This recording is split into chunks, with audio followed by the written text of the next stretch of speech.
دا واقع راغلی و په زمانه د داود علیه السلام کې او دغه کلی نوم چې کوم دی نو آیله و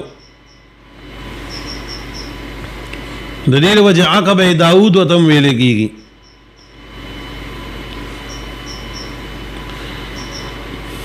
د مدین او د تور په میاس کې د بحر کلزم په غاړه باندې دا کلی آبادو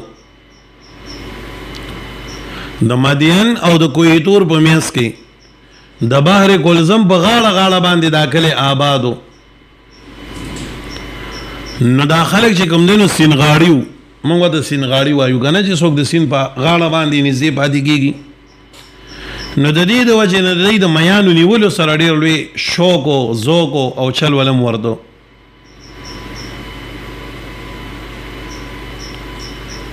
دی د الله جل جلاله فرمایل چې ستاسو د عبادت او د تعظیم رس کوم دنه د جمعې رس ده د جمعې پر ورځ باندې به عبادت کوئ د جمعې پر ورځ باندې به مونځ کوئ دنیوي کارونه به نه کوئ نو دی په خپله باندې الله جل جلاله ته درخواست وکړو انما جعل السبت على الذين اختلفوا هلته به راشي چې نه موږ له دا رس بدله که موږ له د خالي رس کا بني اسرائیلو بس دی په مزاج کې داسې و چې هر خبره کې به خبره راوباسله نو الله تعالی دی له یوم التعظیم یوم العبادت چې کوم دی نو سره وګرځوله د خالی رزو ګرځوله خو الله تعالی په بطور امتحان دا خبر مسلط کړه چې د خالی پر ورځ باندې به تاسو تش عبادت کوئ په دې دریاب کې به میان نه نیسئ دې له به خواله نه ځئ خدای الله شان دې په دې باندې امتحان داو چې کوم ورځ د دې د عبادت و د خالی ورځ په ورځ باندې دا دریاب به داسې بالکل ډک و د میانو نه پاسه به پرې روانو او په کوم ورځ باندې چې د دې یوم التعظیم یوم العبادت نه وه لکه د اتوار وغیره نو په هغه ورځ باندې یا د جمعې په ورځ باندې بیا به دې د میان نه ښکارېدل لکه عام روټین کې به نو دی خو د خالی پر ورځ باندې چا میانو ته کتېدل نو په ډن کې به د خولې کېدل چې داسې دي نو دی ولګېدل هیلې بهانې شروع کړې دغه میان نیولو دپاره نو یو هیله مفسرینو دا ذکر کړې ده چې دی به د غسل یا د اودس دپاره رالل دریاب غاړې نه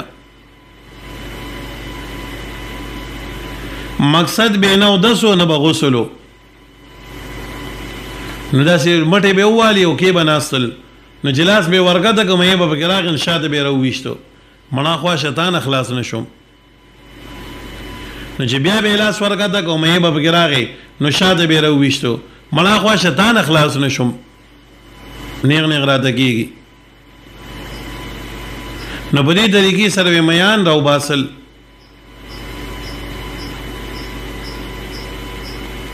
نو د جمعې اتوار خالی پر ورځ باندې به راوویشتل نو مې یو بوجه باندې مړ شي نو د اتوار پر سار وختي به لاړل او ګوته بوجه به اغستي وو به یې راټولل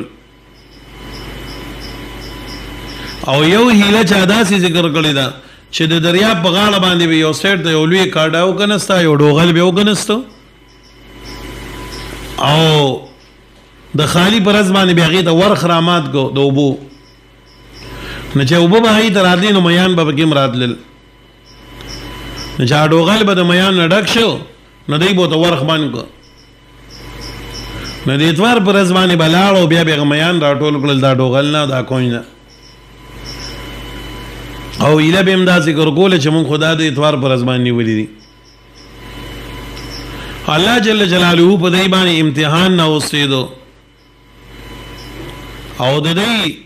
نه شادوغان او خنزیران به جوړ کړو چې څنګه دی په عمل کې تبدیلی کوله نه الله تعالی د شکلونو کې تبدیلی راوستي ده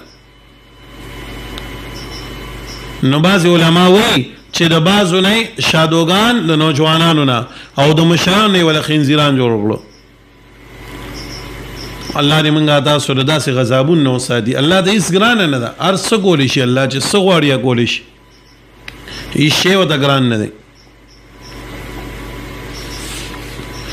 واسألهم دپوسوگا عن القرية په بار د کلی کې په بار د حال دا کلی کې التي کلی کانت چودام نو د کلی دلان دی ولي کوي ایلا د کلی نوم سو